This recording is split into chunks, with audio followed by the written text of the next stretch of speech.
Hello everyone and welcome to my channel, and today I'll be reading an Arlecchino listener by me. So let's get into it. The walls of the house suddenly feel like a prison. The orphans, the children of Fontaine who look to Arlecchino, their father, for protection and guidance, are watching with wide eyes, their small faces peering at you from behind columns, from doorways, from the edges of the room. It's as though they can sense the tension that crackles in the air between you and her. You had disobeyed her. You knew the consequences, had been warned countless times before, but this time you thought, hoped she would let it slide. After all, she loves you, doesn't she? The two of you have shared tender moments in the quiet shadows of her room, away from the icy eyes of the Fatumi and the orphans that she leads. But right now, in front of them, you know things will be different. She stands at the head of the room, her gaze cold and unyielding, and the mask she wears is in place. Her role as the father, her utmost priority. You can see it in the way her lips press into a thin line, her eyes narrowed, every bit the ruthless leader you've seen command respect and fear alike. Did I not tell you to never interfere with my work? Her voice slices through the sounds like a knife, and you flinch, your heart clenching in your chest. Her words are sharp, but it's the coldness in them that hurts the most. She had warned you not to step in when it came to the children. You knew how important discipline was to her, how she maintained strict rules over the house. Yet, earlier, you had seen one of the younger children crying. Just a little girl, no older than 6. And without thinking, you had intervened. The girl had broken a rule, and you had tried to shield her from Arlecchino's punishment. I just thought that That's your problem, darling. You thought. But here, in this house, only my orders matter. She interrupts. The children shift nervously, some of them exchanging glances. They're used to seeing Arlecchino's wrath, but never directed at you. You, who they have always seen as special, different. You swallow hard, your throat dry. I'm sorry. I didn't mean to undermine you. She's so young. I didn't want her to. To learn? Arlecchino's voice grows sharper, her eyes narrowing as she steps closer to you. If she does not learn now, she will never survive in this world. You, of all people, should understand that.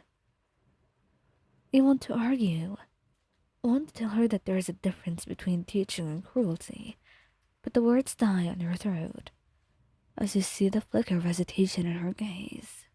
It's brief, so fleeting, you almost miss it. But you know her too well. Underneath that cold exterior, you know she doesn't want to do this. She doesn't want to hurt you, but she cannot show weakness, not in front of the children, and not in front of you. I gave you clear orders, and you defied me, she says, her voice dropping to a dangerous whisper. You look into her eyes, trying to find some trace of the woman who you know, the one who holds you gently in the darkness of the night.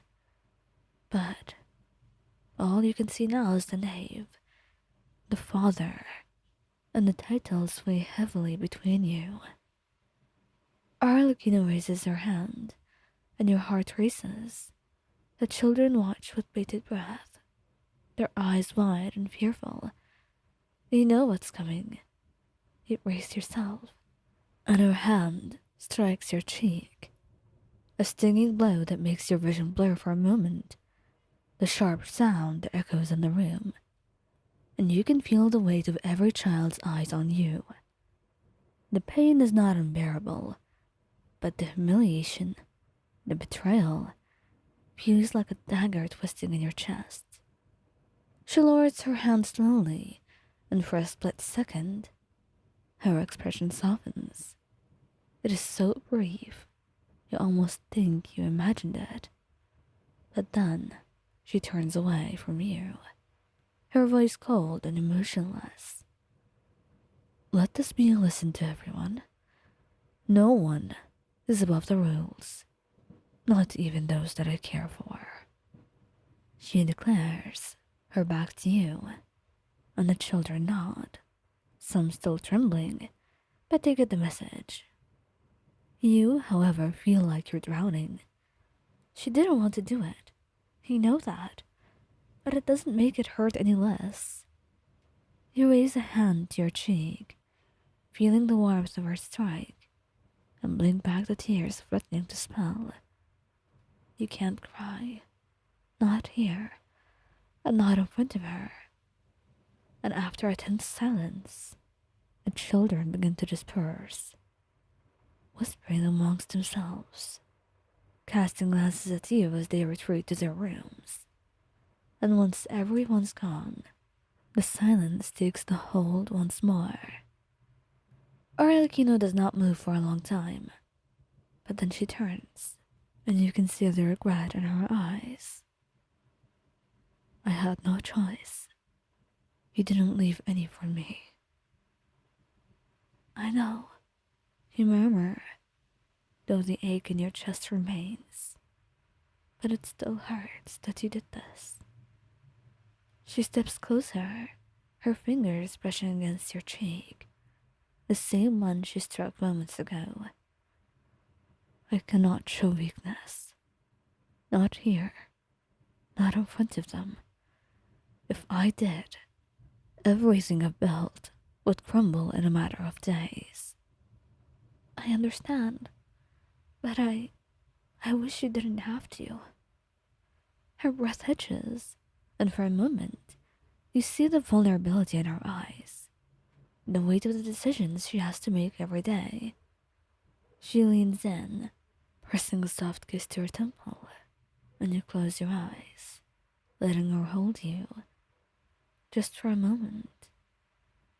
You wish that the wall she's built around herself could come down, but you know that's impossible. So for now, you just make yourself comfortable with the fleeting softness of our embrace, knowing that in this world, love is sometimes just as cruel as the rules you both have to follow.